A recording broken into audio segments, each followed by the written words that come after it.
دوستوں، سعودی عرب کے علماء اور مشائخ کا خاص طور پر مفتی اعظم جو موجودہ مفتی اعظم ہیں سماحت الشیخ صالح الفوزان کا ایک فتویٰ سرکولیشن میں ہے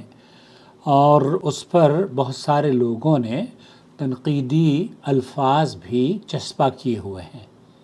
دوسری جانب میں اکثر اپنے دوستوں سے اور اس چینل پر ہمیشہ یہ اپیل کرتا ہوں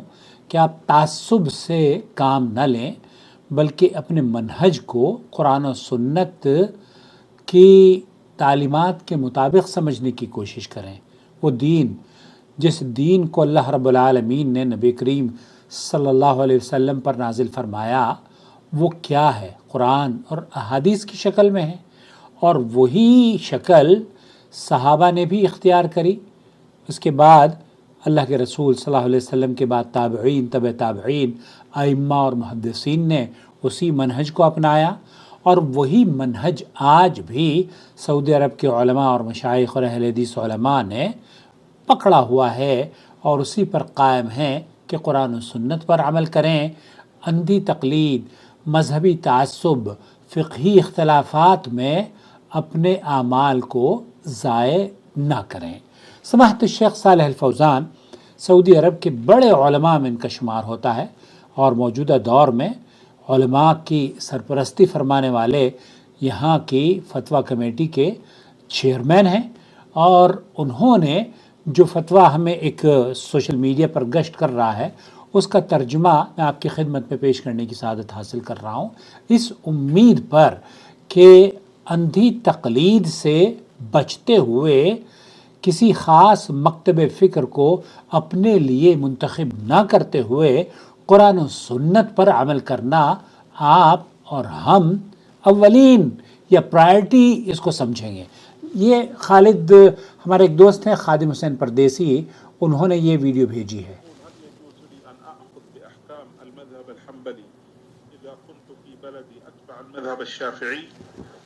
یہ کہتے ہیں کیا یہ بہت خوبصورت پیغام ہے، اور اس خوبصورت پیغام کو میں چاہوں گا کہ آپ ایک مرتبہ اور ذرا واضح طور پر سن لیں کہ شیخ صالح الفوزان کیا فرما رہے ہیں۔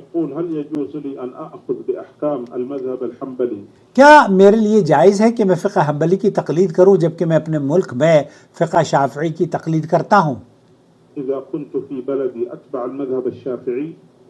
اب آپ ذرا سوچئے کہ اس کا جواب مقلدین کی جماعت کیا دے گی، لیکن سماحت الشیخ صالح الفوزان کیا فرما رہے ہیں؟ یا اخی ما علیکا میرے بھائی، آپ پر کس کی تقلید؟ کوئی تقلید واجب نہیں ہے، نہ شافعی کی، نہ حنبلی کی، نہ مالکی کی، اور نہ ہی حنفی کی۔ کسی بھی مکتب فکر کی تقلید آپ پر فرض نہیں ہے۔ یہ مفتی اعظم کے الفاظ ایک مرتبہ پھر سماعت فرما لیں۔ يا أخي ما يجب عليك تتبع لا المذهب الشافعي ولا الحنبلي ولا الحنفي ولا المالكي، الواجب تتبع ما عليه الدليل۔ تتبع ما علیہ الدلیل، الواجب علیک ان تتبع ما علیہ الدلیل، آپ پر واجب ہے کہ آپ اس چیز کی اتباع کریں جس پر دلیل ہے۔ دلیل کیا ہے؟ قرآن اور حدیث ہو۔ القول الذي عليه دلیل، القول الذي علیہ الدلیل، اس قول کی پیروی فرض ہے جس پر اللہ کی کتاب اور اس کے رسول صلی اللہ علیہ وسلم کی سنت سے دلیل، ہم اسی قول کو لیں گے۔ تاخذ بہ، چاہے وہ آپ کسی مذہب سے کیوں نہ ہو، چاہے وہ قول فقہ حنبلی کا ہو، شافعی کا ہو، فقہ مالکی کا ہو یا حنفی فقہ کا ہو، آپ کو دلیل سے بات کرنی آنی چاہیے۔ حنبلی او الشافعی او المالکی او الحنفی، المتبوع هو الدلیل، المطلوب هو الدلیل۔ آپ کا جو آپ اگر آپ اہل علم ہیں اور آپ مسلمان ہیں، آپ قرآن و سنت کے جاننے والے ہیں، آپ اللہ اور اس کے رسول صلی اللہ علیہ وسلم کے عمل کرنے والے ہیں، اللہ کی رضا حاصل کرنے کے لیے نبی کریم صلی اللہ علیہ وسلم کی پیروی کرنے والے ہیں، تو شیخ فرما رہے ہیں پھر آپ پر دلیل کے ساتھ قرآن و حدیث پر عمل کرنا واجب ہے، الاستدلال۔ لیکن اگر آپ عام آدمی ہیں تو پھر آپ پر واجب ہے کہ آپ کسی ایسے صاحب علم سے مسائل پوچھیں جو کہ ثقہ ہو، فإنك تسأل من تثق به من تثق به، العلم وتأخذ بقوله، پھر آپ اس سے مسئلہ پوچھیں جس عالم کو آپ ثقہ یا پر اعتماد سمجھتے ہوں۔ كما قال جل وعلا، کیونکہ اللہ تعالیٰ نے اس بات کا حکم دیا ہے، اللہ تعالیٰ نے فرمایا ہے فَاسْأَلُوا أَهْلَ الذِّكْرِ إِن كُنتُمْ لَا تَعْلَمُونَ، إن كنتم لا تعلمون۔ تو یہاں اللہ تعالیٰ نے یہ حکم دیا ہے کہ فَاسْأَلُوا أَهْلَ الذِّكْرِ إِن كُنتُمْ لَا تَعْلَمُونَ، اہل علم سے آپ سوال کریں، لیکن اللہ تعالیٰ نے یہ نہیں فرمایا کہ امام حنیفہ کی پیروی کرو، امام شافعی کی پیروی کرو، امام احمد بن حنبل کی تقلید کرو، امام مالک کی تقلید کرو، اوزاعی کی تقلید کرو، امام بخاری کی تقلید کرو، یا دیوبندی بن جاؤ یا بریلوی بن جاؤ، بلکہ اس منہج کو اختیار کرو۔ وہ منہج کیا ہے جو ابو بکر نے اپنایا، وہ منہج کیا ہے جو عمر نے اپنایا، وہ منہج جو عثمان اور علی، طلحہ اور زبیر اور صحابہ نے، تمام صحابہ نے کس منہج کو اختیار کیا؟ وہ منہج وہی تھا جو امام ابو حنیفہ نے اپنے خطبات میں یا اپنے شاگردوں سے فرمایا کہ اذا صح الحدیث فهو مذہبی، جب صحیح حدیث مل جائے وہی میرا مذہب ہے۔ تو سعودی عرب کے مفتی اعظم سماحت الشیخ صالح الفوزان کا یہ فتویٰ آپ کی خدمت میں اس لیے پیش کر رہا ہوں تاکہ ہم اندھی تقلید کے دامن سے نکل جائیں۔ اندھی جمود جو ہے نا تقلیدی،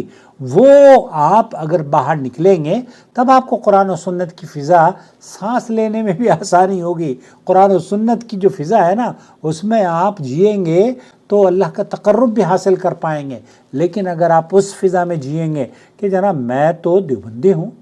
میں تو بریلوی ہوں، میں تو فلاں امام کا پیروکار ہوں، امام شافعی کے پیروکار ہیں، اور وہ کہتے ہیں کہ چاروں امام حق پر بھی ہیں، لیکن اس کے باوجود بھی میں مانوں گا اسی کی جس کا میں مذہب، چونکہ میرا انڈیا پاکستان میں حنفی مذہب سے میرا تعلق ہے، میرے ماں باپ حنفی ہوا کرتے تھے، تو حنفی ہونا نہ آپ کو اللہ تعالیٰ نے حکم دیا ہے۔ شیخ صالح الفوزانی فرما رہے ہیں کہ آپ کو بغیر کسی اندھی تقلید اور مذہبی تعصب کے قرآن و سنت پر عمل کرنا چاہیے۔ کیوں؟ کیونکہ اللہ تعالیٰ فرماتا ہے اتبعوا ما انزل الیکم من ربکم، اس چیز کی پیروی کرو جو اللہ تعالیٰ نے تمہاری طرف بھیجی ہے، ولا تتبعوا من دونہ اولیاء،